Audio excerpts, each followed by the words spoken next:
lot better.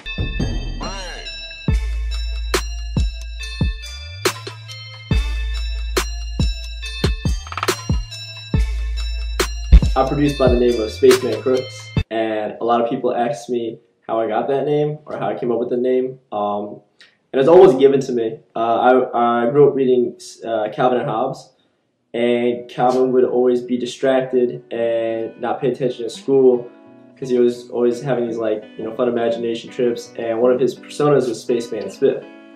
And growing up, I was in school and I wasn't that good. I was always daydreaming. I really didn't work that hard either, and so all my teachers would always call me Space Cadet. So when I was trying to pick a name, I was like, whatever, I'll own it, because I was thinking about music half the time anyway. So I was like, all right, I'll own it. So we're downtown Chicago today. I work 6 days a week. Today's my only day off.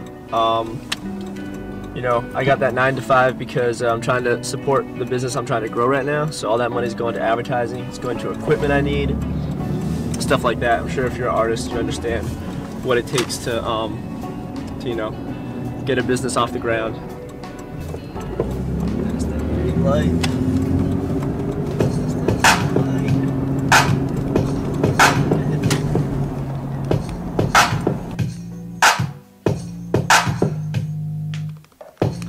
So yeah, you can just get that rocking, and then from there it's about just fitting the vibe with whatever else you want to add on top. So whatever that may be.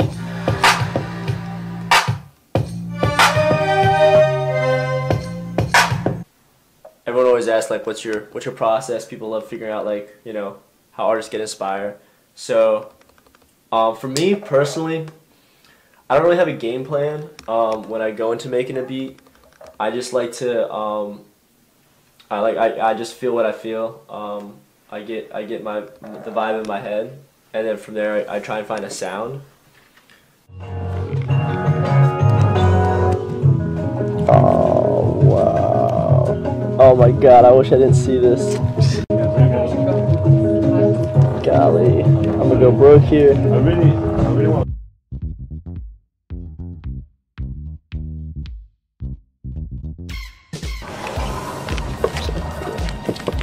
It's actually pretty recent too. But today's my day off, so I like to do the stuff I can't do. I've been trying to explore the city, which is what we're doing today. So my days off, I always try and squeeze a lot out of it. Right here. But what? Yeah, it's fun. Growing up, I always used to come here for vacation and stuff. My family friends' dad grew up here, so I know Chicago. I've been here a lot, but now's my chance to live it and experience the real Chicago, not the tourist Chicago. I love all forms of art. That's why I like going to museums and stuff, because I can't do this, and I'm so envious of people that can. So I get really inspired when I see just art like this. It doesn't matter, paintings, music, movies, anything.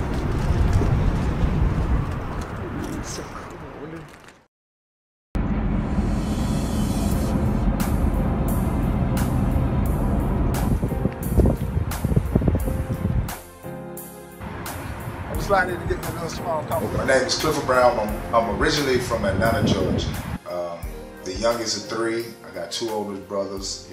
Eddie Brown Jr., who's a respiratory therapist down in Greenville, South Carolina. I have another brother by the name of Claude Brown. He's studying to be a pharmacist. He's right now in school for that. My mother, Annie Brown, she's a disabled special needs caregiver. So she works down in Union, South Carolina, which is where we was reared at. Like I say, I'm originally from Atlanta, but we was reared and grew up in Union, South Carolina. In actuality, this is going to be something new because people didn't even know about my business. You know what I mean? Just something that happened it happened. You know what I mean? Because after the accident, I didn't have nothing. You know what I mean? I was messed up. I didn't have no income, nothing. And then the job that I had, I couldn't return to it because of the severity of the accident. I was a forklift operator, you know, on a what's called a it's a standing standing forklift, which means that the machine itself goes up in the air instead of the forks. So I was going up, you know, 15, 20 feet in the air, you know, lifting up boxes and stacking pallets and stuff. So due to the severity of the injury, I couldn't return to that. And then plus while I was in the hospital, they fired me. You know what I'm saying? So I was in a coma and they fired me. So I had no income, period. You know what I'm saying? I was messed up. So I had no choice but to figure something out. And just by the grace of God, it just happened, you know. With or without you, the show gonna go on. You know what I mean? Like, companies don't care about you. You know what I mean? Like, they'll hire you, fire you, and replace you at the same time. So creating something is a blessing. To be able to do something on your own is a blessing. So thank God for the opportunity. That's all.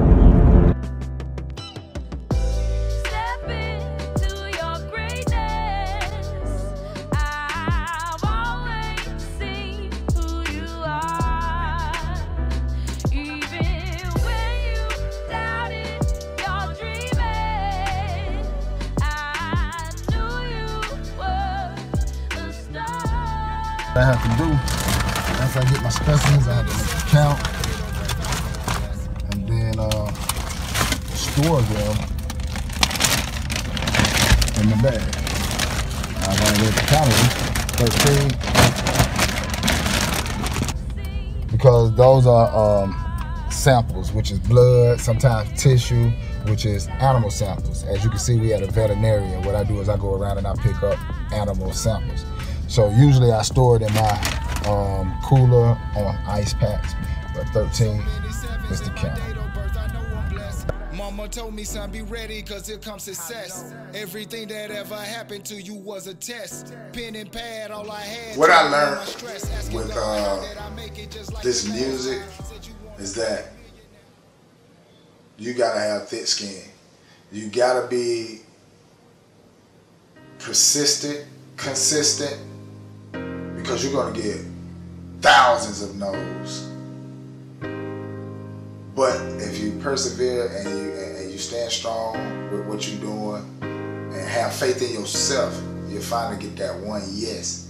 And that one yes will dispel all those no's. I don't care if it's just something simple as, yes, you can come and perform for us, or yes, we want to play your music, or yes, we want to interview you. Once you get that one yes, that's going to spark that flame in you to seek out that second yes, that third yes, that fourth yes. So my advice to any artist that's coming up, you got to actually look yourself in the mirror and ask yourself, is this for you? You know what I mean? Because life is going to go on. So will your career. And if you don't have a proper perspective, a proper, if you don't have goals in front of you of what you want to do, then this music life ain't for you. Forgive me, Lord, of my sins and all of my shortcomings. I surrender. Because I know I have a lot of it. There's nothing you can't do. You can't be stopped. And that's how I feel. I feel unstoppable. So anybody that watches this, I want you to understand that if you apply the real word, and that's the word of God, you're unstoppable. It's your praise is so amazing, I acknowledge that. A gift from God to write these bars and I give them back. Track is real low when I first did it. Can you turn it up a little bit? The vocals that I first did so I can hear the harmonies. Once you realize it's about you, and then you know your inabilities and your capabilities, you'll be more assertive in this music industry. You'll be more understanding in this music industry because there's a lot of highs and a lot of lows. But people don't show the lows of the music industry. They only show the highs. So if you're going to be in this business, expect the highs, expect the lows, and be humble enough to endure them all. That's my advice to the music artist, because I don't know They put the lie in your face so much to where it seems like the truth. And that's the thing about it. The youth, they are so much blinded by the lie. They think that, well, okay, well, this is, let me get my rapper starter kit. It ain't no rapper starter kit.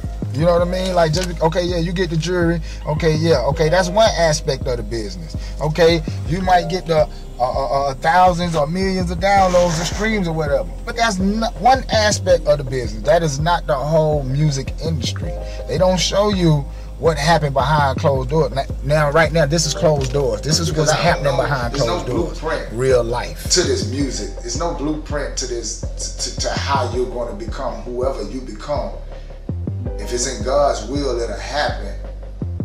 But you have to be disciplined enough to allow God to work on you as an individual before He can bless you with the stardom. So my advice to artists, up-and-coming artists, producers, gangbangers, whatever you are, get in tune with who you are. Get in tune with who you want to become. Because once you can visualize who you want to become, you can start preparing yourself to be that person. And that's what I do in my head. I see who I want to be. So every day I wake up, I make sure I take steps to becoming that person. I just moved to Chicago, so you can see I gotta get some stuff. So I'm a drummer in a band. Where's Zach? So that's the name of the band. We're working on building our first album right now.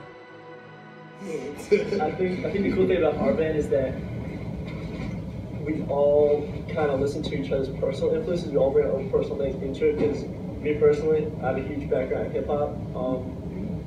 Growing up playing the drums, I've listened to a lot of like Fall Out Boy, Room 5, My Chemical Romance, all that stuff. But I kind of fell in love and started producing hip hop, and I have a lot of huge hip hop influence at this point. So I kind of feel like I bring some of that in, and that's what I bring in. So I do in this industry, you can't have the beat without the rapper, and vice versa. There's obviously art forms like spoken word and all that that don't need music. But you know, for what I like to do, there's a beat behind it, so it's kind of the crux of it. Alright, if I could work with any artist right now, I work with the duo, Run the Jewels. I just feel like, I think I've seen all their interviews, I just feel like being inside a studio with them and like creating something that's just gonna be like the funnest experience you could possibly have creating music. So that just seems like a whole trip in itself. I'd love to do. Playing the drums, my parents thought it was important that I played an instrument, so I played guitar when I was 6, and then I switched to drums when I was 10. And that really got me into, you know, music as a whole. And then I picked up my first DAW, which is a digital audio workstation, which I make hip hop beats on, in 2011. And I used Fruity Loops. And I picked it up and just to see what I could do with it, because it took me a while to realize that music was something I really wanted to do, and I thought I could, you know, pursue it to a level more than just as a hobby.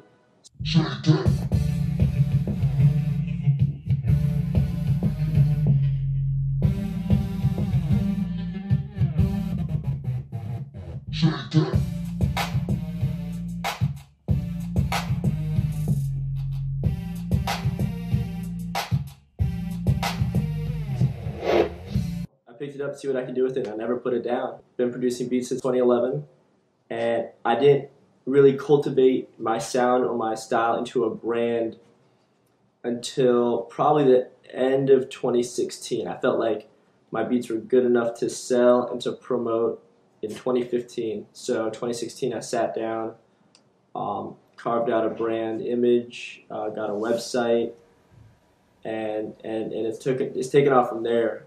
You learn so much, and you just keep learning. And to me, that's the biggest motivator in all of this, and that's my biggest goal too. Is I never want to stop learning. I chose to turn this hobby into a career purely because at the end of the day, it's what makes me the most happiest and what inspires me to get out of bed. I went to college, and that's because my parents really wanted me to. It's important for my parents that I go to college. But you know, leaving high school and going into college, my dad would always ask, you know, what do you see for yourself in the future? What's your 5-year plan? You know, that kind of stuff. And I honestly never had an honest answer for him, but I never lied either. And I said I didn't know. I said I couldn't really see a future for myself. And you know, that kind of made him worry too, given he knew where my mental state was at the time. And you know, they kind of, as a good parent, it made him nervous.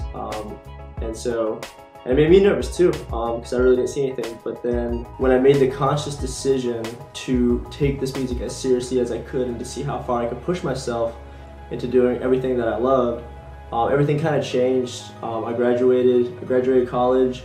I had, you know, half of this business already up and running. So, you know, from there it was just pure motivation. Like, I want to see myself be able to live off what I do. And that means I'm the boss of this whole kingdom. So, see right there, I already had an idea pop into my head, because I actually like the sound. And from there, I start creating, and I think that really helps, like, my style again. Like, I don't have one genre or one sound I stick to, so I think that really helps keep it fresh for me. The most organized I ever get is this. So I was at work, and this beat, yeah, we've all heard it before, but so I was like, I had that in my head, and I was like, I want to make a beat out of that. So I went home last night, I tapped that out. Rocking, and then from there it's about just fitting the vibe with you know, whatever else you want to add on top.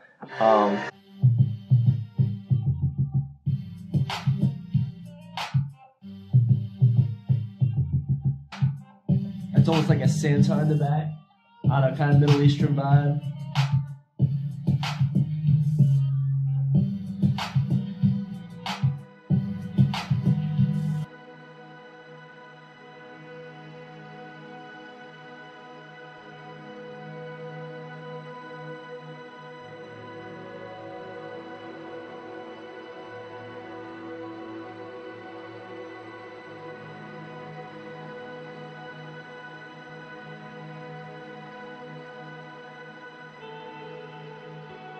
I'm here now. I got my plan. I got my strategy. It's just about doing what I gotta do one day at a time to make sure this career becomes a reality for me. So I'm really excited.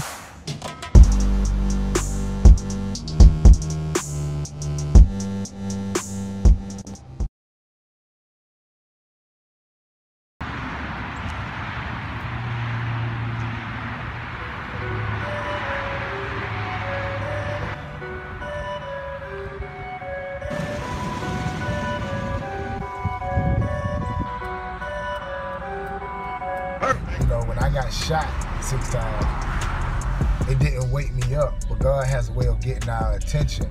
You know, this accident, though it was tragedy, it turned to a triumph because it changed my way of thinking, it changed my way of living, it changed my way of just seeing the world, you know what I mean? And I was in that cycle, went down the drain several times, you know, and whether it was prison, whether it was being shot up, you know, I went down the drain.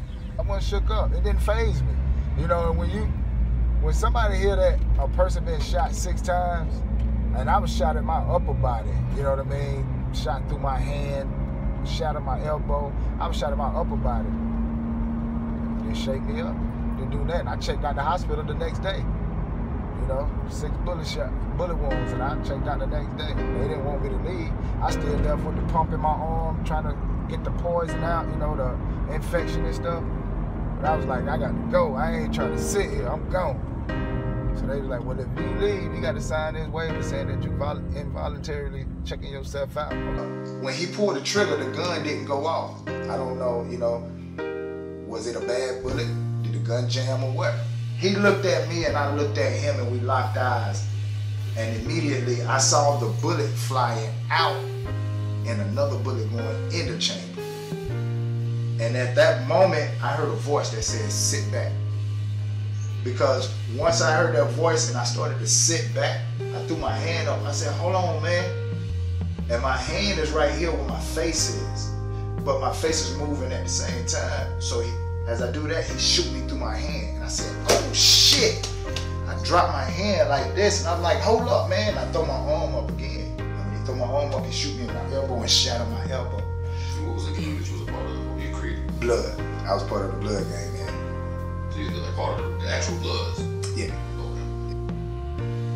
My curiosity made me want to be a part of, that whole situation.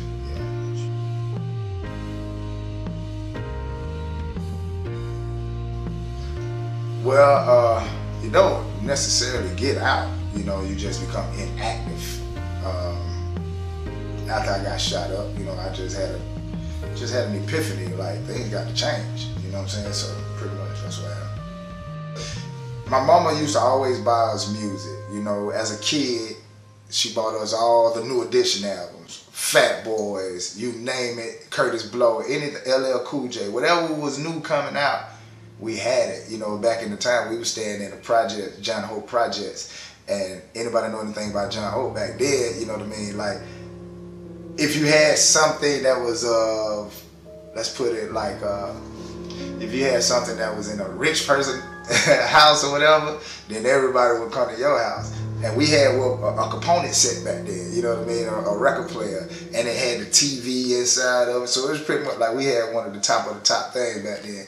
So when we get the records, everybody would come to our house and listen to the records, and we would be sitting there trying to learn the lyrics and all that, so we could just recite it. I was always around and being influenced by music, you know what I mean, but I never really indulged in it until my brother came home one day and he just said he was rapping. And being the little brother, I always want to impress my brothers, you know what I mean? So being the little brother, I saw that he was doing it, and I was like, all right, well, bro, a rapper, I'm a rapper, you know what I'm saying? And then I just grew into it. I just started loving it, you know what I mean? Once I finally got on stage, you know what I'm saying? That was it, man. I was addicted, you know what I'm saying? Voices in my head telling me I need to change. Self-medication never take away the pain. New Edition feelings tell me, can you stand the rain? Cause I don't know which way to go. The story never changed. Forgive me, Lord, of my sins. And all of my shortcomings. I surrender. Cause I know I have a lot of them. This is my time. Everything all good, brother. Work.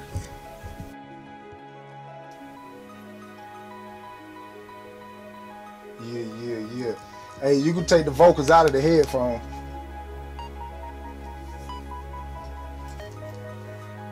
Alright. Or you can just mute them all together so I don't hear them.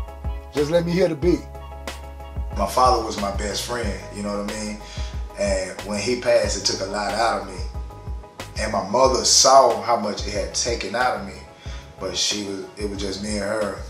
And she sat me down, we was at the house, and she was like, your daddy told me to tell you something. And I was like, what? She was like, your daddy told me to tell you don't stop doing your music. Like, she was like, I don't know, they say when a person is close to death, they kind of like see something. So she was like, I don't know if he saw something or not, but he told me to tell you, don't stop your music, keep going with it. And at that moment, it didn't resonate, I didn't want to hear it.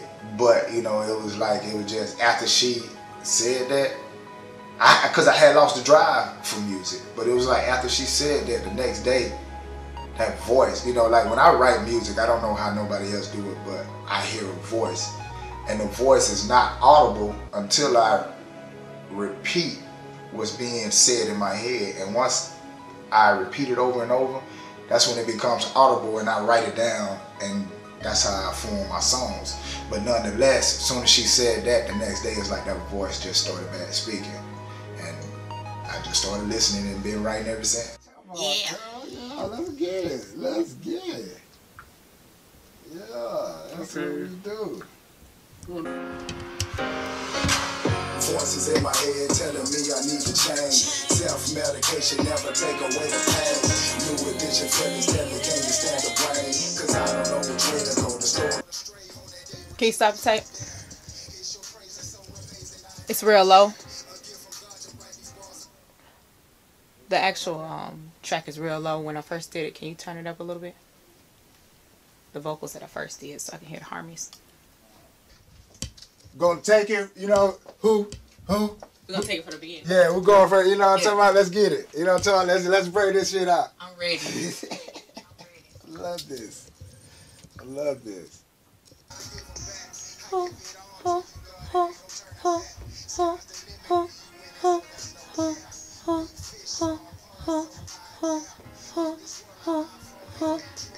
I don't know which way to go. Where do I start? Gave my heart, all you wanted was me. Sacrifice your own life so I can ride. Don't care. Big fish, small pond, so I adapt. In this world of iPhone and Android app. Voices in my head telling me I need to change. Self-medication never take away the pain. New addiction feelings tell me, can you stand the rain? Cause I don't know which way to go. The story never changed. But I be looking for people that's going to be, you know what I'm saying, proactive and not reactive. Don't wait on something to happen. Make it happen. You know what I mean? Because when I was working 12 hours, man. I couldn't do that. 12 hours, 4 days a week, 3 days a week. And then whenever they required the overtime, you know what I'm saying, it was mandatory. So I could pursue the music like I was doing it, but it wasn't as comfortably as it is now. Now, comfortable. Now I'm able to freely think, freely move, and do what I need to do. I had to go through something to become who I am, you know what I mean? So.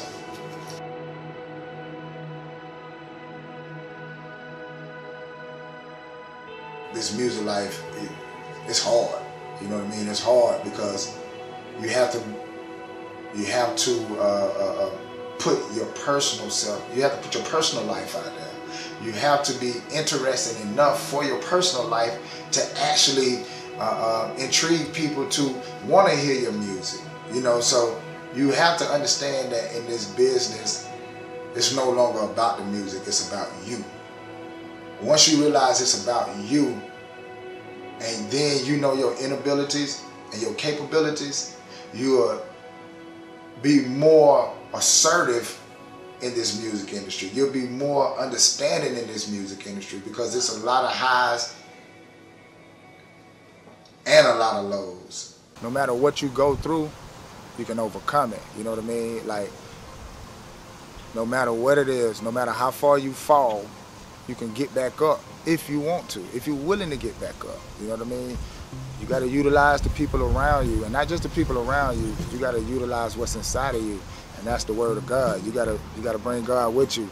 The God that's in you, the God that you are, you can't do nothing. So knowing that God is in you, and God, the word became flesh. So if the word became flesh and the word is in you, so that means that what God dwells within you. So if you understand that, come to the realization of that, and apply that, you will know there's nothing you can't do. You can't be stopped. And that's how I feel. I feel unstoppable.